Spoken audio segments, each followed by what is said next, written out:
All right.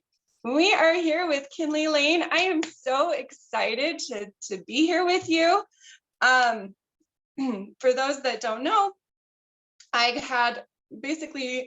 started everything from Kinley.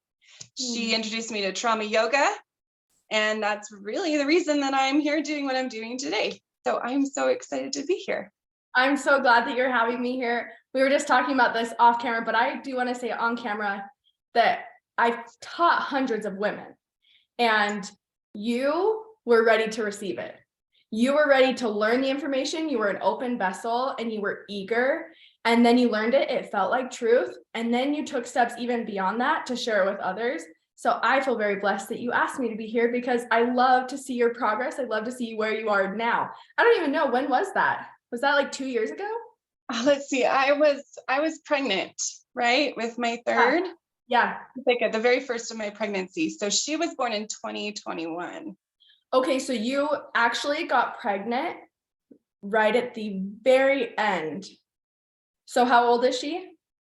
Right now she's 18 months. Okay, so it's almost 2 years ago, just under? Yeah, almost 2 years ago. Yeah. That's so cool. Yeah, I was like, oh, I want to take it again so bad, but I'm going to have a baby. Yeah. It's okay. And then I was on bed rest. What was that? And then I was on bed rest for like 3 months. Oh man. Yeah, it was awful. Well, it's okay. You took it. I don't even know. Did you take it once or did you take it twice? I only took it once, but I wanted to. I was actually considering being one of the mentors.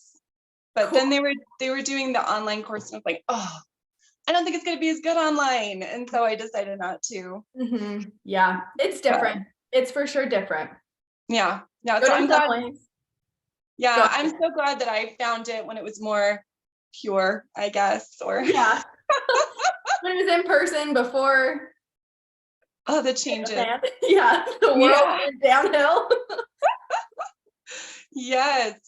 Okay. Well, Kinley, so what I learned about the most in this class is we focused on working through trauma through the chakras. That's what we I learned that the chakras, you taught me, that they were like databases, that you looked at them like information taking systems.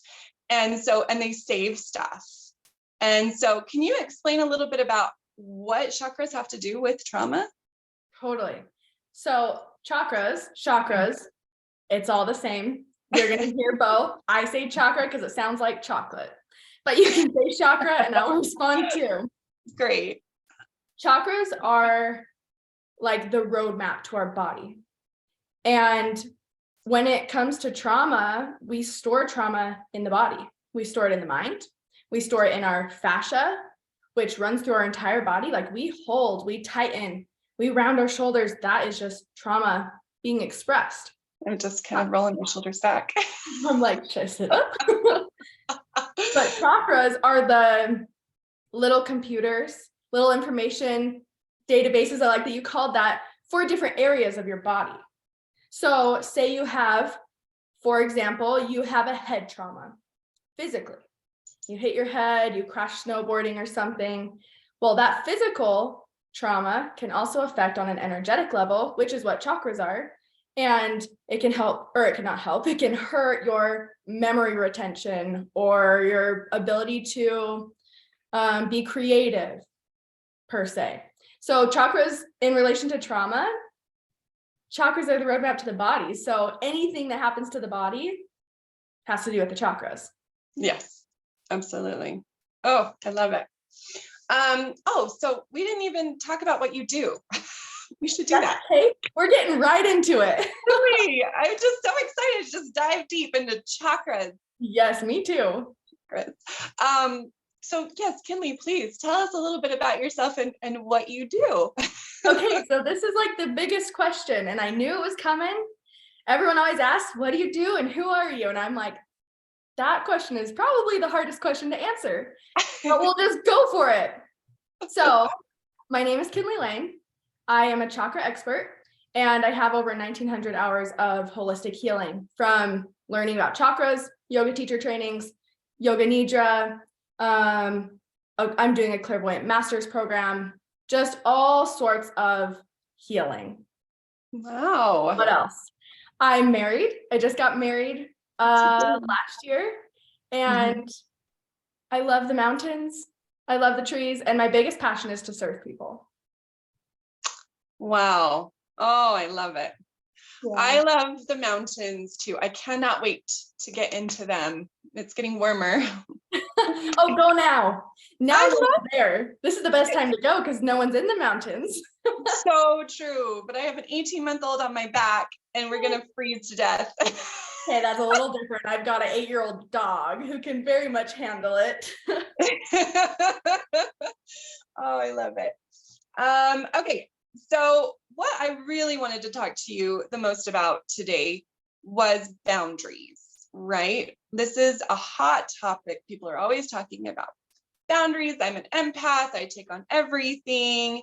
We're learning, through the holistic psychologist, she's really opening us up to what is happening to us and what we've been taking on, and how to keep other people from abusing us and that kind of thing. So this is my question, because this is what I learned in your class, is that chakras have everything to do with boundaries. But I feel like I just skimmed just the tiniest little part of it. I would just love to learn more about what on earth do they have to do with one another? Okay. So I already kind of explained what chakras are, but I'm going to explain it a little clearer, because I feel like before I explain the relationship between chakras and boundaries, we've got to know what chakras are and we've got to know what boundaries are. Amen. Yeah, right. So chakras are wheels or discs of energy that are associated with different parts of our body, and they are along the front of our spine. So on a physical level, if you think about your spine, top of the head all the way down to your tailbone, on the front side of that, in the body, there's energy areas. There's energy vortexes. On a physical level, there's actually a lot of nerve bundles in those same areas.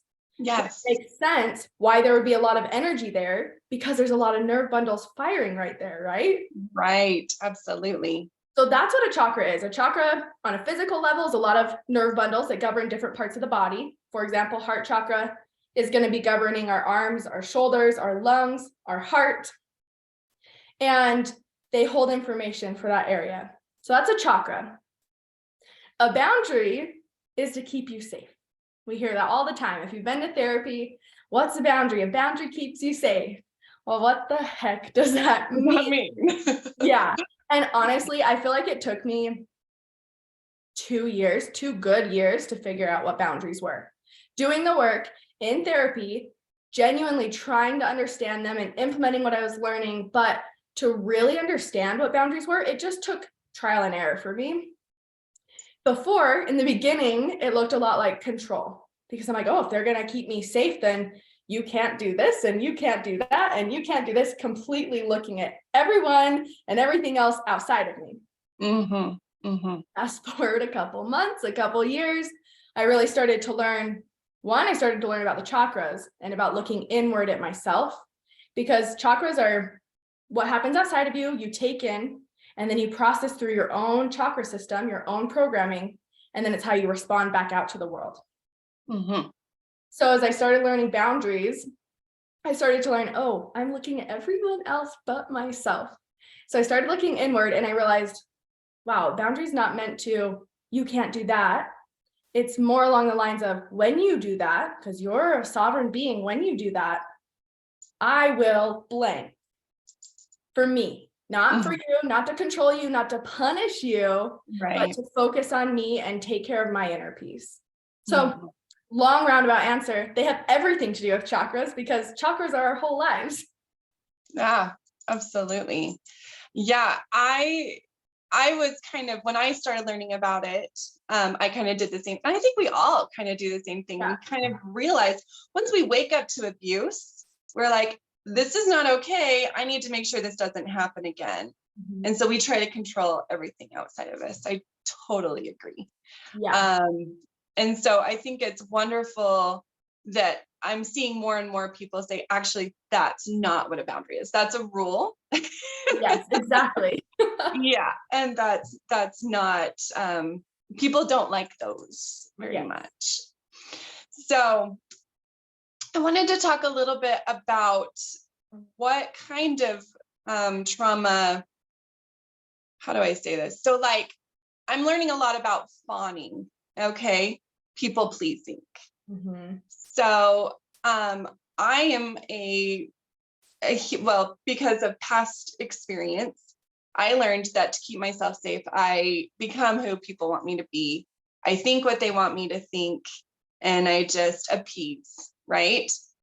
So what would you recommend to someone trying to break that cycle? I love this. And this is going to be a big answer because I have And I so many want thoughts. it. Okay, are you ready? Okay. I am also a recovering people pleaser. And I say recovering because I think that I will forever be growing, knowing my old pattern. And that's what I was programmed to do. And I'm unlearning and unlearning and unlearning and growing. So I completely relate. In fact, that's why I actually went to, my master's program for clairvoyance that I mentioned in the beginning. I found that not because I wanted to learn how to read people or learn how to see things. All 50 other people in the class were there to learn all these cool things. And I was there like, please, please teach me to stop reading people, to stop picking up on other people's energies because I'm exhausted anytime I go out in public because I've given all of myself away and now I just need to take a nap. Yeah, totally. So I completely relate. Yeah. Now I'm forgetting the question, to be honest. Remind me of the question. So you have a client come to you and say, I am a terrible, I don't want to say terrible, but I'm a people pleaser. I keep getting stuck in this cycle. I want to make sure that people are okay. I feel like I need this for survival. How do I break this cycle? Gotcha. Thank you for reminding me. I'm like, I got so excited that I completely lost what I was talking about. That's fine. I do the same thing. So what I would say to the person is, at least this is what I did. I was so used to taking care of everyone, like you name it. And I was there to help. And it came from a place of love, but it also came from a place of scarcity in love or scarcity in acceptance. And when I started to learn the question or ask myself the question, what's my intention behind what I'm doing in every single moment? What's my intention behind people pleasing right now? Or showing up a different way than I normally would? What's my intention? And when I started turning that awareness back inward, the game changed. So first I would say, start asking yourself, what's the intention behind your action? Like, why are you doing what you're doing? And then the second thing I would say is when I started to notice how much of my energy was outside of myself, focusing on everything else, then I needed to take time alone. So my second piece of advice, so many people are scared to take time alone, but oh my goodness, what's on the other side of it is freedom. So I started to take time in the mountains. I took time away from my family, away from friends, and I really learned, what does Kinley feel like? Not what does Kinley feel like with parents around, or what Kinley feels like as big sister trying to take care, or Kinley as teacher taking care of other women and holding space. What does Kinley feel like when Kinley's completely alone and uninhibited by other people's energy? And when I started to learn what my energetic baseline was, it was so much easier when I was out in public or out with a friend to notice, oh, this isn't actually normal for me. This isn't actually how I feel when I'm alone. So maybe I'm giving a little too much of myself, or I'm taking on. Some of us give, and that's our own fault. Some of us also take on. That's also our own fault. Yeah.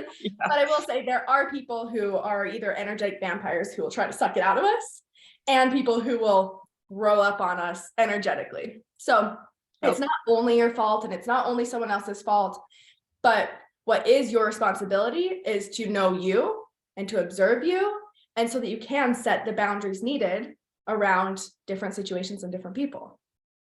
That is a beautiful answer. I love that. I love that so much. And I feel like that has been a lot of my journey, probably in the last 6 months, is learning how to be with myself, enjoy being with myself, because I had such self-loathing for so long. A lot of trauma, right? And I didn't like what it did to me. I didn't like the person that I became because of my survival techniques. And so I just felt like I wanted to be away from her, but she was always there. She was always following me. And so finally I decided to talk to her. And I think that's probably, what you did, is kind of bring all of those parts of you together and learn about all those different parts of you. Totally. I thought my body was the problem because I went through so much trauma so young. And in my teen years, I like to say I've been through every trauma. So it makes me a good trauma teacher because I have so much experience. Yes. Because I went through it so young and so many of my life experiences revolved around those experiences or the trauma, I really learned that my body is actually my best friend. And I started to learn that when I started to connect with my chakras. First, it came through the mind and I was like, okay, well, this sounds like BS, but I'm going to keep listening because something feels right, but I don't know what. I was so resistant. But the more I started to learn my chakras, the more I started to learn, wow, my body has never stopped working with me. It's never stopped showing up. In fact, my body was taking care of me the entire time, and it's the safest place I could ever be. I remember that was like drilled into us. Your body. Oh, yeah. And because I was so resistant, like I didn't become a teacher to teach, ironically. I did all of my trainings because I was learning and I was growing, and I was like, I don't like to talk to people. I don't like to be on camera. I don't like to sit in front of a group and talk. Like, who likes that? Some people do, and I will never understand them. But I continued to do these trainings because I was learning about myself and it was changing my life. And then every time I finished a training, I'm like, how can I not serve? Like, how can I not share this?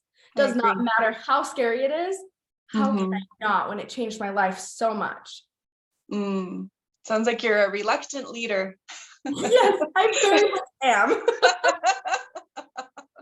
I love that. Oh man.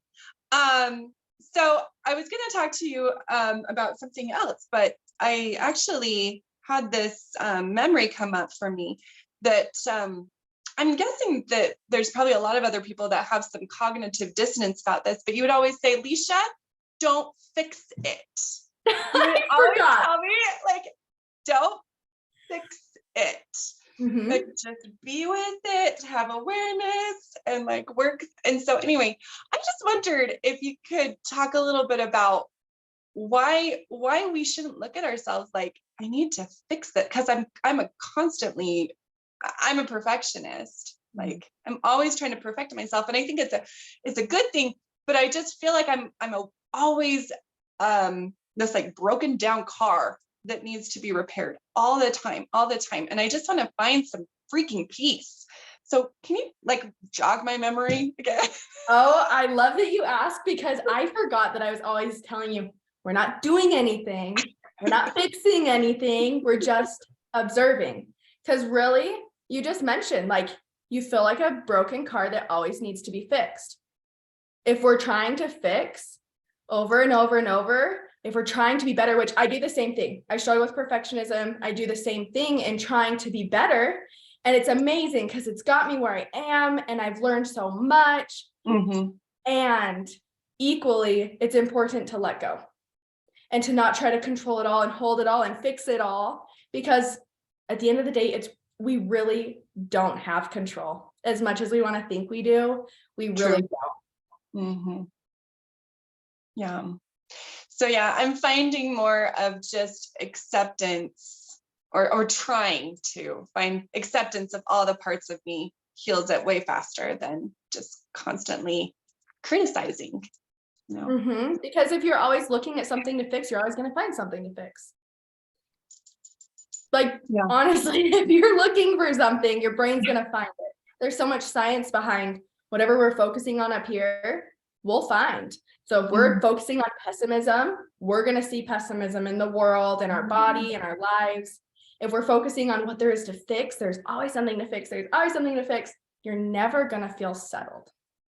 And when we can stop identifying with the mind and the thoughts and the fixing and, oh, I got to fix this about myself because it's who I am. Like, we aren't our body. We aren't our thoughts. We aren't our emotions. We are a soul experiencing all these things. So why not just enjoy experiencing it instead of trying to make it something else? Totally. I love it. Oh, again, like my brain's like, no. I could just feel the dissonance. And okay, so you notice that resistance to what is being said, even if it feels like truth, you notice resistance. And that's all I have to do.